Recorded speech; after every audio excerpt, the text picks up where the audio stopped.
안녕하세요. 시온성교회 주일학교를 담당하고 있는 김인재 목사입니다. 오늘은 열왕기상 강의 시간을 가져보도록 하겠습니다.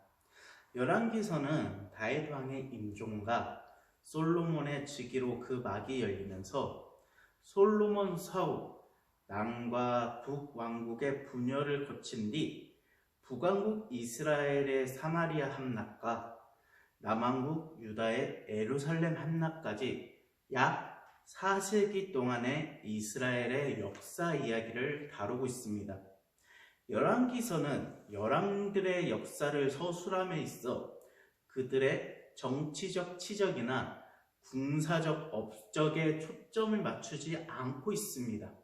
그것이 다른 역사서들과 다른 나라의 왕들의 이야기를 다룬 실록 같은 것과 구별된다는 점이 있죠.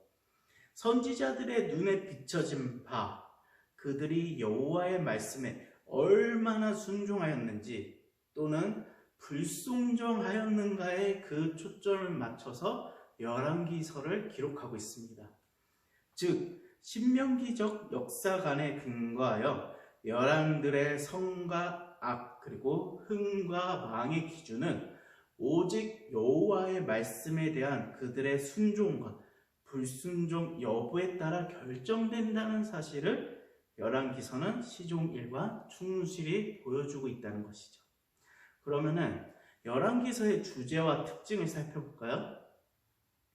열왕기서는 그 내용상 1기, 2기, 3기로 구분할 수 있습니다. 먼저 1기의 내용은 통일 왕국의 솔로몬 통치기로서 이스라엘의 번영과 영광의 절정이 달했던 시기입니다. 그러나 제1기 말년쯤에는 왕국의 사치와 우상숭배 등으로 인해 백성들이 도탄에 빠지고 왕국이 급속히 기울기 시작된다는 것을 우리가 알 수 있죠. 그리고 이어서 2기가 시작됩니다. 2기는 솔로몬 말기의 실정과 솔로몬의 후계자 르호보암의 강경 정책으로 말미암아 마지막에 이스라엘이 결국 남과 북으로 분열되는 분역 왕국의 시기가 시작됩니다. 북왕국 이스라엘이 아수르에게 멸망당해 포로로 잡혀갈 때까지의 시기를 다루고 있습니다. 그리고 마지막 상기입니다.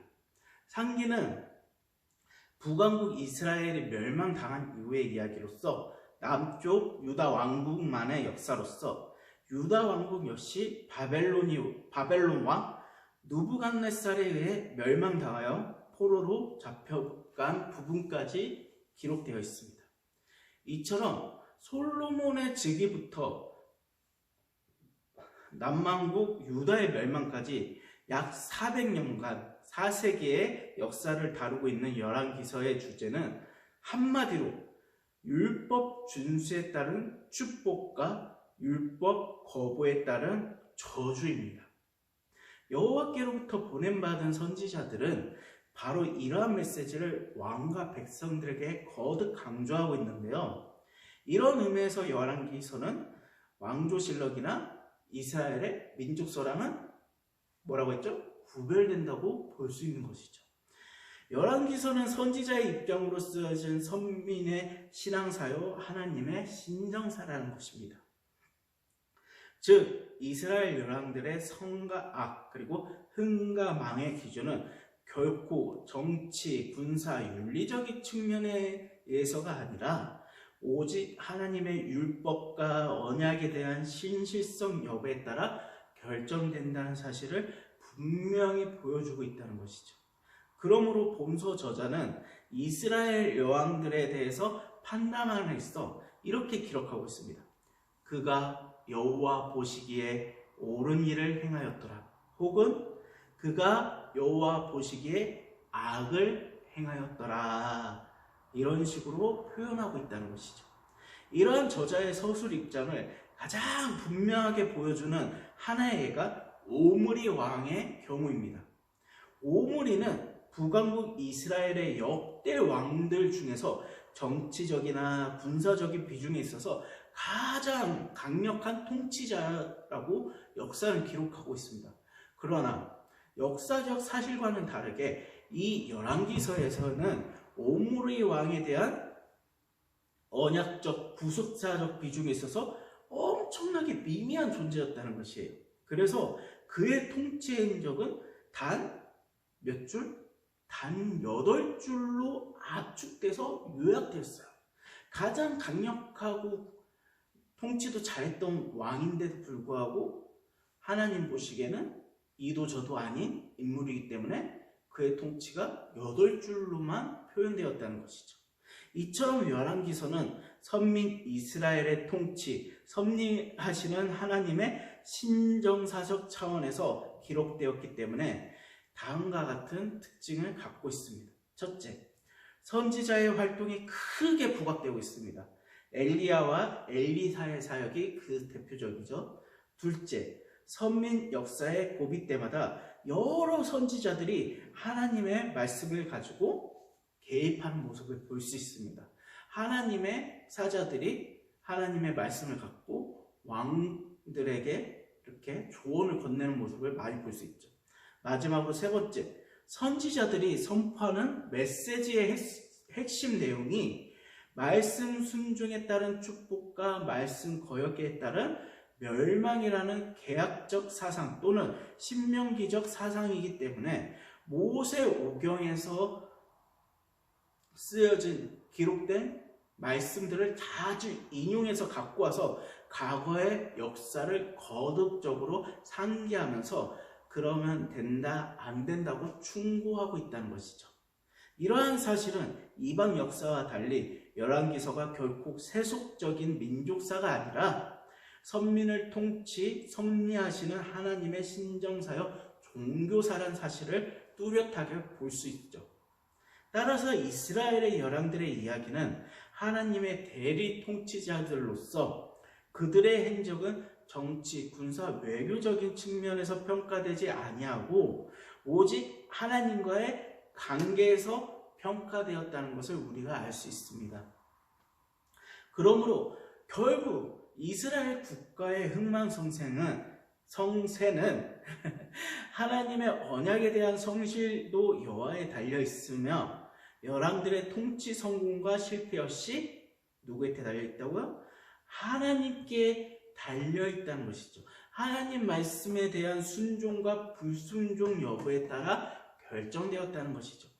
그래서 열왕기서는 하나님의 구속사적 신정사라고 정의할 수 있겠네요.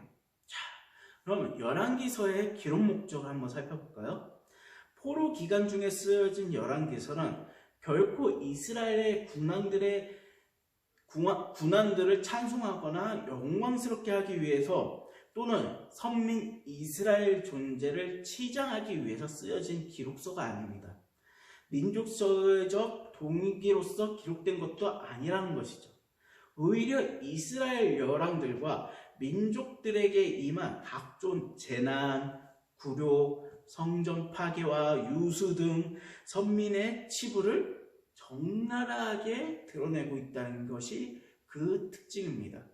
이처럼 열왕기서 저자가 솔로몬의 통치 이후부터 남과 북왕국의 분열 및 멸망에 걸쳐서 유대의 마지막 왕 여호와긴의 유수와 추록까지 약 400여간의 이스라엘 역사를 기록한 목적은 다음과 같다고 할 수 있습니다.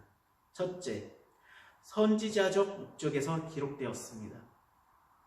선민 이스라엘의 흥망성쇠는 결코 정치적이나 군사적인 힘이나 외세에 기인한 것이 아니라 오직 하나님 말씀에 대한 순종과 불순종 여부에 달려있다는 사실을 보여주기 위해 기록되었다는 점입니다.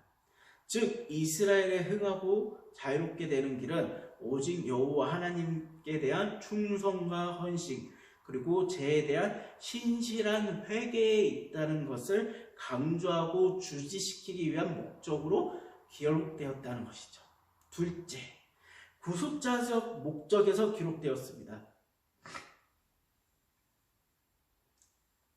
열왕기서 저자는 사무엘하 7장 12절에서 16절에서 주어진 다윗 원약이 이후에 이스라엘의 여러 왕조 역사 속에서 어떻게 정확하게 그 약조들이 나타냈는지 충실히 주지시키면서 결국 하나님의 언약이 이스라엘 역사 속에서 그대로 정확하게 성취된 사실을 보여주기 위한 목적으로서 열왕기서를 기록하였다는 것이죠. 즉 열왕기서의 저자는 다윗 언약에 근거한 하나님의 섭리의 손길이 이스라엘 역사 구석구석마다 세밀하게 나타난 사실을 생생하게 기록되었다는 것입니다. 그리하여 세속 왕조의 거듭되는 실패와 타락과 좌절 등에 대비하여서 영원하고 견고한 메시아 왕국을 대망케 하기 위한 목적으로서 본서를 기록하였다는 것이죠. 이렇듯 왕들의 이야기를 다룬 열왕기서임에도 불구하고 이스라엘은 하나님이 다스리는 신정국가이기 때문에 하나님의 통치하심에 따라 나라의 흥망성쇠가 경질된다는 교훈을 주기 위해 기록된 신정사라고 할 수 있습니다. 무엇이 하나님이 기뻐 받으시고 무엇을 하나님께서 벌을 내리시는지 열왕기서를 보면 왕들의 행태를 보면서 잘 알 수 있죠. 그렇기 때문에 어떤 왕이 하나님의 축복을 받았고 어떤 왕이 하나님의 저주를 받았는지 살펴보는 것도 열왕기서를 읽으며 찾아볼 수 있는 하나의 포인트라고 할 수 있겠네요. 그러면 여기서 강연을 마치도록 하겠습니다. 감사합니다.